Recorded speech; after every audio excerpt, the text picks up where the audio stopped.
सूरत city crime branch को मिली बड़ी सफलता। पूर्ण भारत देश में हड़कंप मचवा देने वाला आशाराम और नारायण साईं केस मामला। पिता पुत्र के खिलाफ दर्ज बलात्कार और मारपीट के मामले में गवाहों पर हमला करने के आरोपी को गिरफ्तार कर लिया गया है।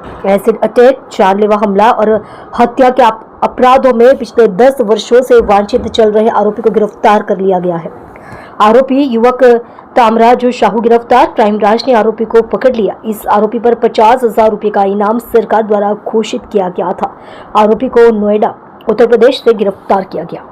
आप देख रहे हो AK24 न्यूज संपादक वेद प्रकाश पांडे के साथ।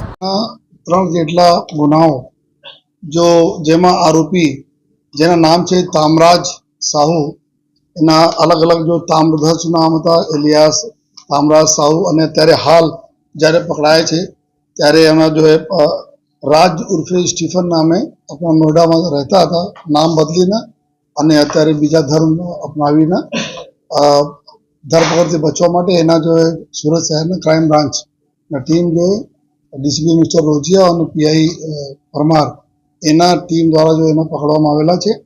આ છેલ્લા લગભગ 6 માસથી આ ઓપરેશન ચાલતા હતા અને પૂરી ટીમો જો સમગ્ર કામ કરતી હતી। એના સુરત શહેરના 2 307 ના ગુનામાં વોન્ટેડ હતા અને 1 324 ના ગુનામાં વોન્ટેડ હતા।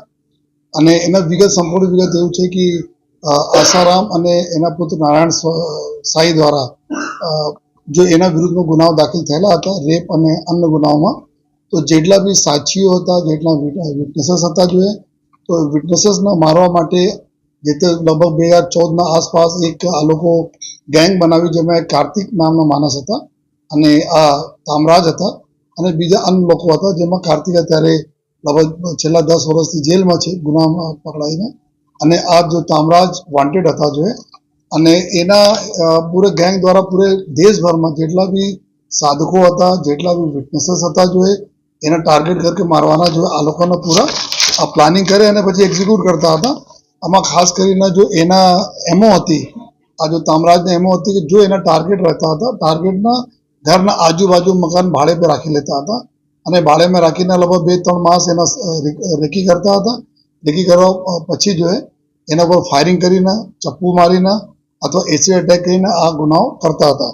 તો એના જો મુખ્યત્વે જો જ્યારે નોઈડા ઉત્તર પ્રદેશથી પકડાયા છે ત્યારે એક ક્રિશ્ચિયન ધર્મ અંગીકાર કરીને ત્યાં નામ ચેન્જ કરીને ત્યાં રહેતા હતા અને એના ઉપર જો મેન જો ગુનાઓ દાખલ થયેલા છે।